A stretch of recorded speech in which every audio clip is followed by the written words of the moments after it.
Welcome to the Respect Podcast. I'm your host, Mike Domitrz from MikeSpeaks.com, where we help organizations of all sizes, educational institutions, and the U.S. military create a culture of respect. And respect is exactly what we discuss on this show, so let's get started.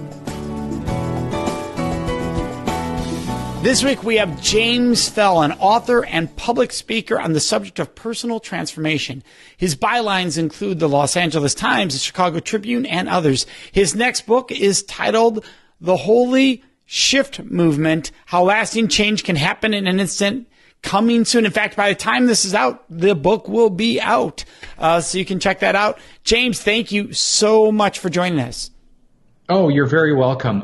Is it okay if I correct you now? Yeah, I caught it right afterwards. I caught it right after I said it. I thought I saw an F and there's not an F there. It's the holy shit movement, correct? Actually, moment. The holy shit moment when someone has a sudden enlightening experience. All right, excellent. We'll talk about that towards the end. So thank you for that correction. I appreciate that. No problem. Your website is Body for Wife. So how do you address concerns about two aspects? One, making our bodies for what our partners want? That's question number one. And then we'll go into the second one in a moment. So we'll just start with the first one. When people hear that, Body for Wife, and they see you as what they assume is identifies as a male, and they go, well, wait, isn't this our bodies for us, not for just for others? So how do you answer that? Occasionally people get the wrong idea about it, but most people understand that it's a joke. And I have explained it a number of times. There's the history is that long ago when I wanted to propose to my wife, I decided, well, I'll get in shape first. You know, this is just a good impetus to change. But I never believed that this was something that was a duty that I had to do in order to win her love or anything silly like that. The term comes from years ago. I used to work out with all these guys that were on the Body for Life program, which is one of the most popular weight loss books ever written. And it just came out as a joke one day that they were all doing Body for Life. And I just said, I'm on the Body for Wife program. And they laughed. And here we are. Like, it's just an old inside joke among friends. I never actually considered that my personal fitness and desire to have the body that I do really had much of anything to do with pleasing my wife. Great. And I knew that from you and I talking previously, but I want to make sure our listeners understood, because the second half of this, I think you've answered some of it already, which some of our listeners might be thinking is, well, is this very heteronormative? It's Body for Wife. He's a guy, so is this an inclusive approach, what we're about to discuss? You know, they say write what you know, and I have written a number of articles that are relationship oriented. And one of the things I say is that, I apologize for the heteronormative language that I'm using here, but this is based on my own personal experience of what I know. I am a firm believer in letting people to love and be with whomever they wish and identify the way they wish. And I've written many articles that relay that information. But for me, it's just, there's so much personal anecdote in what I write and communicate that it's just my own personal perspective that people may or may not identify with. Sure. And is there a problem, do you think, with the lack of respect for people's bodies and their health? Absolutely. We are an incredibly judgmental society about the way people look. Fat shaming is rampant. That being said, I think a gradual shift is taking place. We're having the conversation now, at least, that, years ago, people made fat jokes all the time and people laughed about it, the whole your mama so fat type of thing. And now people are saying, wait a minute. I mean, maybe that's not so nice. Maybe that's not so funny. What can we do to change the messaging here? And it's slow to uptake, but at least I feel like we're making progress to be less judgmental about the way people look, and as well as understanding that the way a person, the amount of body fat that a person carries, as an example, it's not fair for us to judge that person, because so much of it is societally constructed. It has so much to do with the environment that it doesn't mean that they're a bad person or a lazy person or anything. We've seen an explosion in obesity rates over the past few decades that has far more to do with the food environment than anything else. Well, and I think a good example of that is if anybody's ever watched an Ironman triathlon and they've gone there to support a spectator or they've participated in one. And I have, because family members of mine have been in Ironmans. My sister Rita has done Ironmans. And you're sitting there and you're watching somebody that by societal standards would look like a large individual, by the stereotypes of societal standards. And they're going right by the person who looks like they have no body fat, who looks like they've been training for 20 years. And they're going right by them. And people watch this and they go, how is that possible? Because they have such these stereotypes that all muscle body must be in better shape than this body who looks this certain way and doesn't fit the stereotype. Oh, you're absolutely right. And that's actually one of the encouraging things that I see taking place the last few years. Especially, I'm seeing it with a lot of women where we do judge women more harshly on their bodies. And we do have a tendency to place more value on women looking a certain way. I'm seeing a shift where a lot of women are rejecting that in favor of performance. They're treating their bodies as performance machines to see what they can do rather than putting any type of focus on, taming those trouble spots, that kind of toxic mentality of you've got to get rid of saddlebags and cellulite and all that type of garbage mentality. And instead just saying, I want to see how fast I can run, how much weight I can lift, how far I can swim, those types of shifts in mindset that are far more mentally healthy as well as physiologically healthy. And what's interesting about this is you can get both perspectives. You're right, our society is notoriously fat shames. And at the same time, there's a thin shame too, which is this weird, double system that's going on in regards that if a guy looks in the mirror and looks too thin, he's sitting there going, I need muscle, because men are supposed to be this big muscular mass. It's really interesting the way that the media perpetuates that. If you go and look at fitness magazines and you look at the ones that are oriented towards women versus the ones that are oriented towards men, the women ones have messaging that are all about reduction, being smaller, leaner, thinner. It's all about removing tightness. You see that all the time in women's magazines. It's this idea of being tiny and tight. Yeah. And with men, it is the exact opposite. Everything is about adding. It's about adding muscle, even adding to your penis size. Yeah. And even when it says about seeing your abdominal muscles, it's not about losing weight. It's about getting abs or getting ripped. That type of mentality permeates it depending on what the gender is. Yeah. And so what it leads to is you look in the mirror and we can all fall prey to it. Like I know people go, once you realize this, you don't fall prey to it, but society keeps throwing it at you. So you can even know it and still fall prey to it. I think that goes back to our original question is what are the most common ways that you see people disrespecting their own bodies and their health?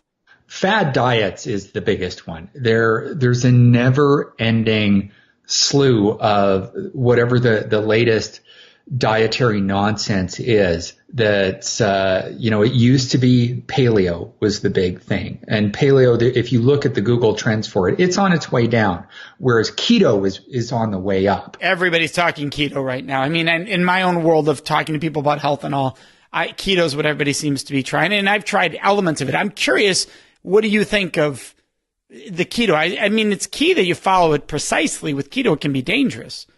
I am not personally a fan. Scientifically, I don't think that it is really that healthy as a long-term strategy. And there's a lot of evidence to support that. When it comes strictly to weight loss, it can be valuable for some people because when it comes to losing weight, the most important thing is adherence. And one of the things that can be very helpful with adherence is low rule complexity.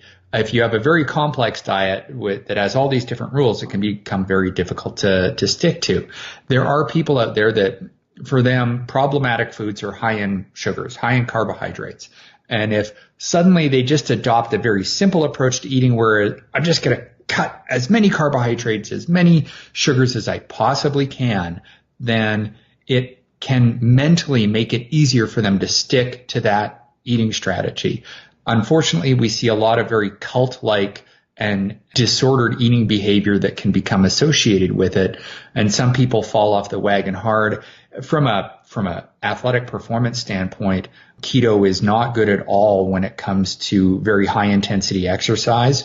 The people that are involved in high intensity lifting or sprinting type of activities, you need carbohydrates to fuel that type of activity. Well, it's interesting. So this summer I tried something that was very close to it. Just because I am one of those, what you just described, I'm the person who struggles with the high carb, the sugar. For me, it's that late night sugar. So I thought, I'll go to this. And it worked brilliantly in some ways.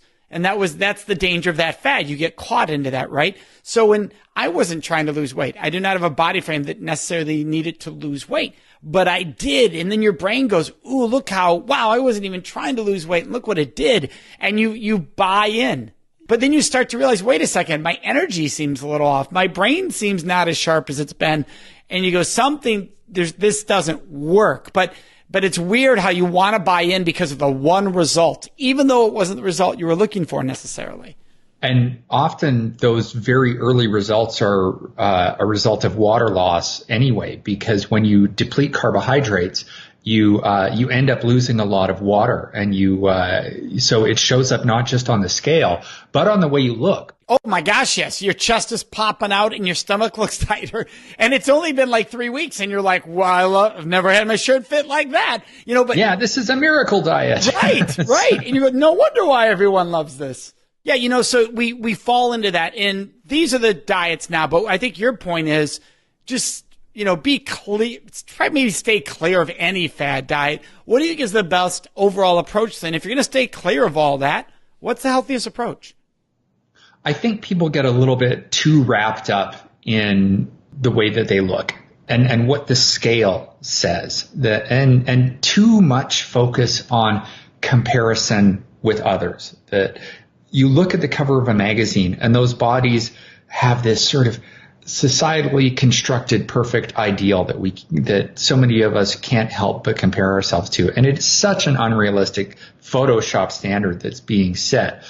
Instead, if we look more from the perspective of finding physical activities that we enjoy and endeavoring to get good at them, working on being a better runner or a better cyclist or a better weightlifter, or, for my wife and kids, the thing that they're extremely passionate about is karate, and just getting into that community and having a very positive reinforcement from each experience where you feel good, where it doesn't feel like it's destroying you, but it's lifting you up. And then looking at it from the perspective of, okay, how do I fuel this physical activity appropriately? What is the type of high quality food source that's going to make me better at this activity that I love doing? And if you take that mindset, you're going to end up experiencing changes in your body that you're most likely, including the way it looks, that you're most likely going to be pleased with. You're going to say, hey, I'm happier with the way that I look. And then focusing on the positive changes rather than this mentality of, well, I'm still not good enough. I'm still not as lean as this other person. My muscles aren't as big as this other guy's. Focus on the positive accomplishments rather than the fact that you're still not looking like this other person that probably it's their job to look that way. They spent months training for that photo shoot and then they still got photoshopped. Well, and I think the tougher one is the real person you see. You're somewhere and you see someone who's not the model who looks like that. Mm-hmm. And you go, oh, geez. And that almost hits people harder because that's a real person. And you think, well, if they could do it, why can't I do it? Oh, and they have a job and they're a parent and they look like that. And I think that's where the guilt kicks in. Well, but everybody's different. There's tremendous genetic variety. there's medical conditions, there's I love that you're bringing this up. Yeah, past life trauma, there's medications, there are so many different things. Genetics plays a tremendous role. Yeah. The one example I'm going to hop in here because I get excited about this one. The one example I'm going to give is I was in the gym a couple of years ago, and a friend of mine in the gym, we're direct opposite body build. So I'm the tall, skinny, there's not a lot of mass as far as, and he is the short, stockier mass guy, right? So he walks in, and I'm on the rings doing some movement. He's like, how the heck are you able to pull that off at our age? That kind of a thing. He is on the bench press pushing something that I'm sitting there going, oh my gosh, how are you hitting those numbers? And we're cheering each other on, but having fun with it. And the trainer's like, hey, you two, just remember the ostrich doesn't become a penguin and the penguin doesn't become an ostrich no matter how much they work out. And it was a brilliant line of, that's the mistake we fall into. We think, well, you're doing that, I should be doing that, versus, oh, that's cool you're able to, and that's cool you're able to. Exactly. And I think that we have a tendency to be drawn towards activities that we excel at. I think I was a terrible runner growing up. I was always at the back of the pack, but I had this feeling that, if I really worked at it, I could become passable at it. And it took a long time, and it sucked. It was becoming a good runner was hard, I got to tell you. And eventually I qualified for the Boston Marathon. So it was something that for me genetically, I think that there was at least some underlying talent back there that I had the ability to just suffer through and keep going. Yeah. And I think that drawing that is always the tough part, because I think sometimes there's activities that we enjoy, and there's activities we don't that we're also good at. And that's the trap. The trap is thinking, I got to do that one because I excel at that. I win every time I do that, but you don't enjoy it as much. Yeah. And really you have to look at it from the perspective of life is too short to look at physical activity as a constant sufferfest. I'm 50 years old now, and I've been making some changes to the way that I do things because I want to preserve my body and not do things that leave me in pain. And, I don't have as many years ahead of me as I do behind me, I figure. So I'm just going to do stuff that makes me happy and doesn't hurt too much and gives me the results that I want, and forget what society or other people think that I should be doing. I love that. And then speaking of society, what role do you think the media, now we've talked about the magazine world, that imagery, what role do you think the media has in addition to that magazine world of what we see in the models? Well, I think a big part is the quick and easy mindset that gets perpetuated. The weight loss industry is extraordinarily corrupt, and it wants to sell these miracle fast weight loss solutions because the reality is it's slow and takes a tremendous amount of effort, and nobody wants to hear that. And the media gives a lot of attention to, the latest fad diet or the latest fad exercise program that perpetuates this myth that it's something other than steady caloric restriction. And that they always want to know about what the new silver bullet solution to weight loss is, or the new scapegoat that is allegedly making people fat. So that's part of the problem. And then, of course, there are the unrealistic beauty standards that we are seeing more inclusiveness now in terms of, so-called, I'm not sure what some people think about the term plus size models. Some are for it, some are against it. But the reality is we are seeing a wider diversity of people being models and I don't want to say the term sex objects, but you know what I'm saying, being seen as desirable, and which I'm a big fan of. I mean, I think everybody has the right to feel desired and sexy, regardless of what their body shape is, because there's people that not everybody likes the same thing, and some people like a wide variety of body shapes. But still, when it comes to the latest big budget movie, the celebrity trainers come out in force and help these celebrities get in just ridiculous action figure looking shape for this role. Yes. Yeah. And when we talk about that and the perceptions people have, I always like to tell people, hey, find the part you like. Like, focus on the part you like.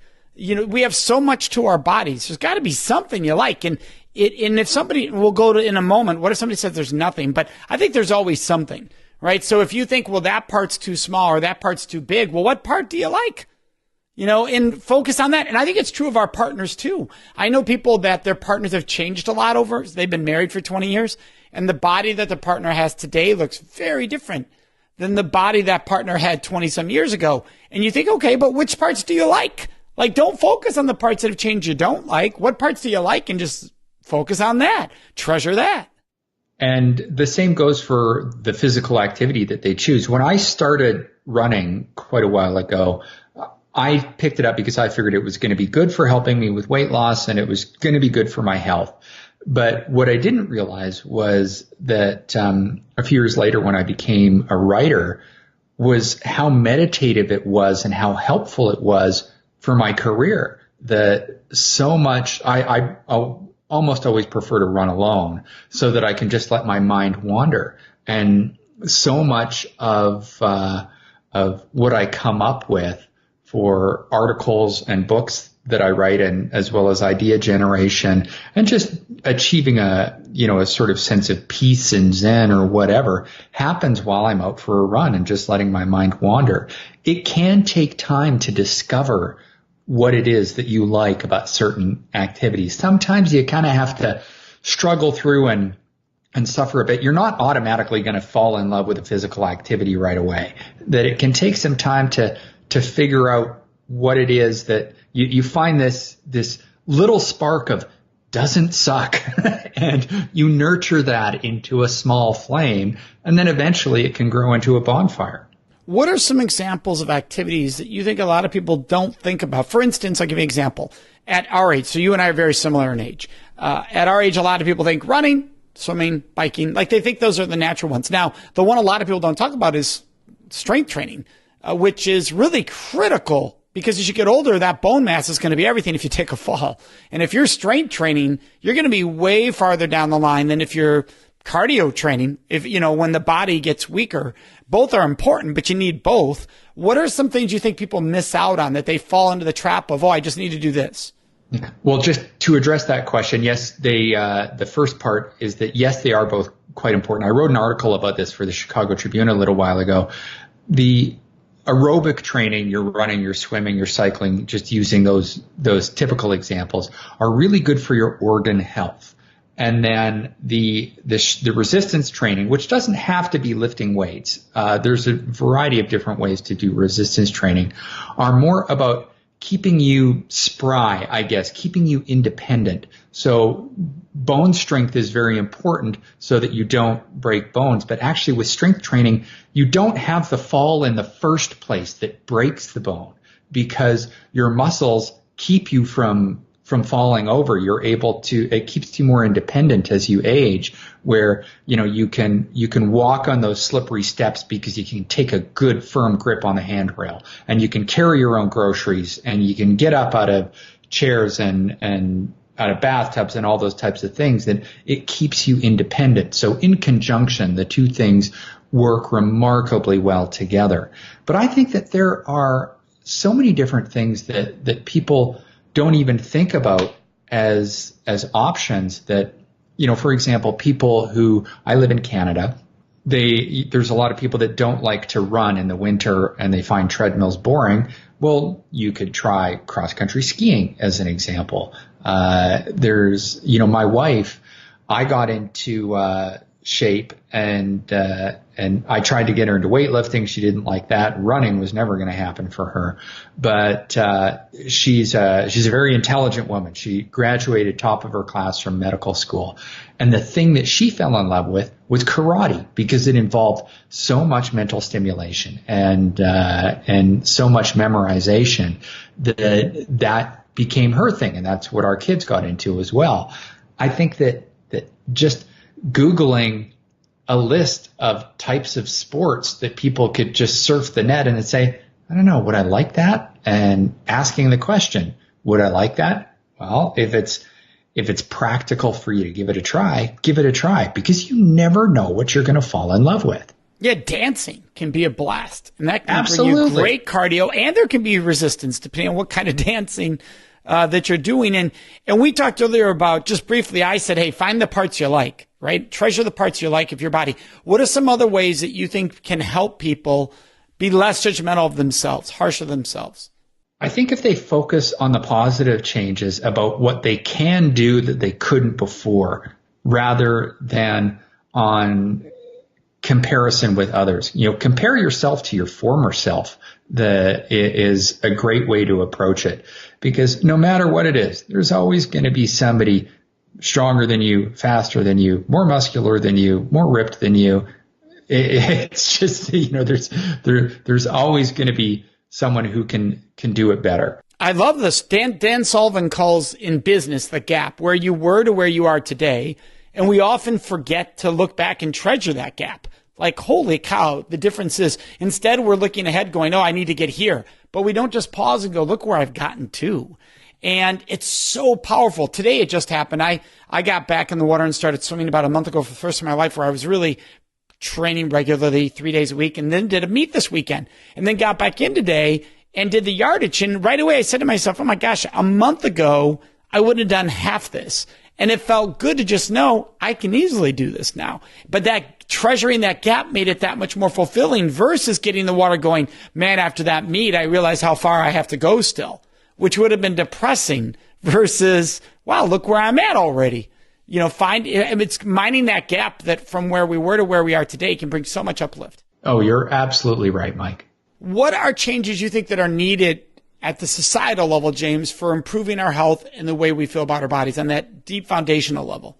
Well, I think that from a very big picture perspective, we do have a problem with the way that the food industry is funded, and the amount of commercials that are allowed that target treat food towards children. That the reason why obesity is rampant has been a fundamental shift in the food environment. So I think that governments need to be more directly involved in preventing the runaway food consumption because we've got a lot of money, government money, going towards subsidizing calories that are not necessarily good for us, and allowing food industries to have too much influence over what it is that we eat and how much we eat. So that's the really big picture perspective. But I think that we need corporations, and some of these corporations are doing so because they're reacting to the societal groundswell, to be more accepting of the tremendous wide variety of body types that are out there. And we're seeing some pretty good examples of this. We're in the infancy stage that, there's not just you either have the perfect body or you don't. That's kind of the way it used to be. Whereas now we've got a lot of different messages getting out there that's saying that it's a micro percentage of the population that can look like these models. So let's have a more accepting and understanding of what it is that the wide variety of people actually look like and perform like, and not be so judgmental of people that don't fit this quote unquote ideal. Yeah. And that's so important. I love that you shared that. What got you here? What drove you down this path, James? In terms of body acceptance? Yes, the whole movement. What brought you into fitness and caring about the fitness of others and yourself? Well, I got into shape myself, and then it was something that I was passionate about, and I was also passionate about writing. So that was merging those two things together is that, I really like writing and I really like health and fitness. So that was after getting an MBA and working in business for a dozen years, I decided on this career change a dozen years ago.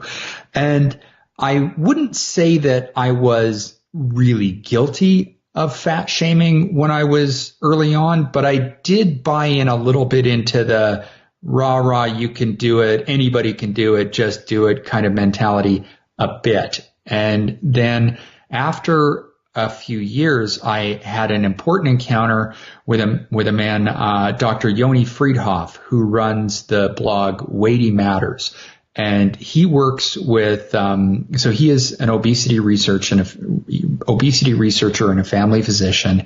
He was a fan of my writing. He reached out because of an article that I wrote in the Los Angeles Times, and we became friends.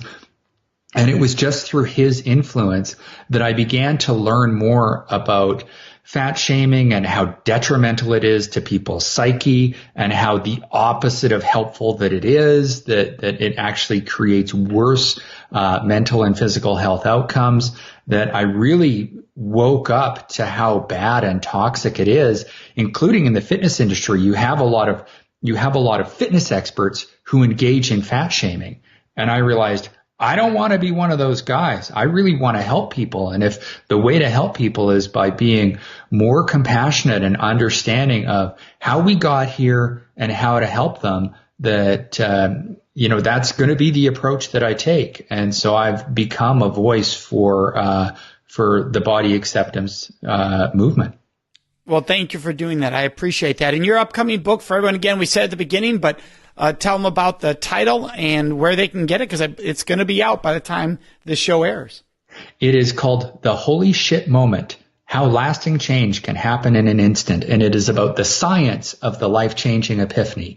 And there is some stuff in there about body acceptance as well, because there's some weight loss stories in there. But I want people to understand that whatever type of massive flash of insight that you have, if it is about your body, that it's about having self-compassion for yourself and not looking at your body as something that you're disgusted with, but something that you're inspired for what it can do.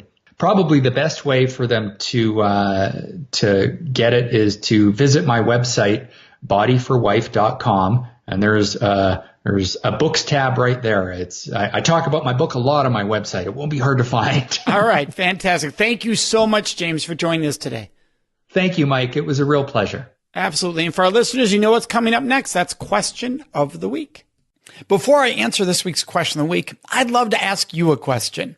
Would you please subscribe to this podcast, the Respect Podcast with Mike Domitrz? By subscribing, you can make a huge impact. Now, you might be wondering, Mike, how does my subscribing to your podcast make a huge impact? Well, here's how. For every person that subscribes, it raises the rankings of the show in the search engines. So for people who care about respect, like yourself, when they're doing a search for podcast, they're more likely to find the show, thus providing an awesome opportunity for us to spread more respect around this world. And all you do is hit subscribe under your podcast. Plus, the second benefit is by subscribing, you automatically get every episode right into your phone or whatever device you are listening to the podcast on. It happens automatically. So subscribing also makes your life easier.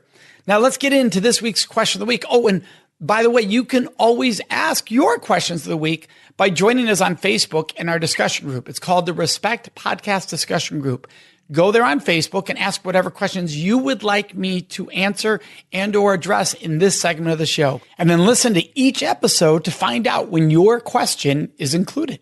This week's Question of the Week comes from Phil. And you may have heard other questions from Phil in the past. And by the way, we love that. We love when listeners submit lots of questions because that gives us more ability to have a conversation, which we greatly appreciate. This week's question from Phil was, Mike, why do you keep doing what you do? You've reached hundreds of thousands, millions even. Why keep it up? Well, we have our personal why here in our organization, and I have my personal why. And that why is what drives me. Our why is to create a culture of respect for all people. And that can be from the workplace to the home to the bedroom. We want a culture of respect, which also means when we're talking about in the bedroom, sexual intimacy, consent, and mutuality in relationships, in all those realms, workplace, home, bedroom, also that it be mutuality. And while we've reached millions, there's billions to reach. And so we are fired up to continually help reach those billions, sharing the skill sets that allow people to transform their own culture, which is the key to all of this taking place as far as creating that shift long-term for all of society. Thank you so much, Phil, for asking this question. Do you know what I would love? I would love to hear your answer to this week's Question of the Week. So would you please answer what your answer would have been if you were asked that question today on the show? All you do is go to our Facebook page. We have a special group where we have these discussions called the Respect Podcast Discussion Group. So the Respect Podcast Discussion Group, and share with us, what would your answer have been to this week's question of the week? And if take a moment, post us a new question for future episodes. What question would you like to hear me answer on an upcoming episode? That's all done on Facebook in our special group, which is the Respect Podcast Discussion Group. Can't wait to see you there. Thank you for joining us for this episode of the Respect Podcast, which was sponsored by the DateSafe Project at datesafeproject.org. And remember, you can always find me at mikespeaks.com.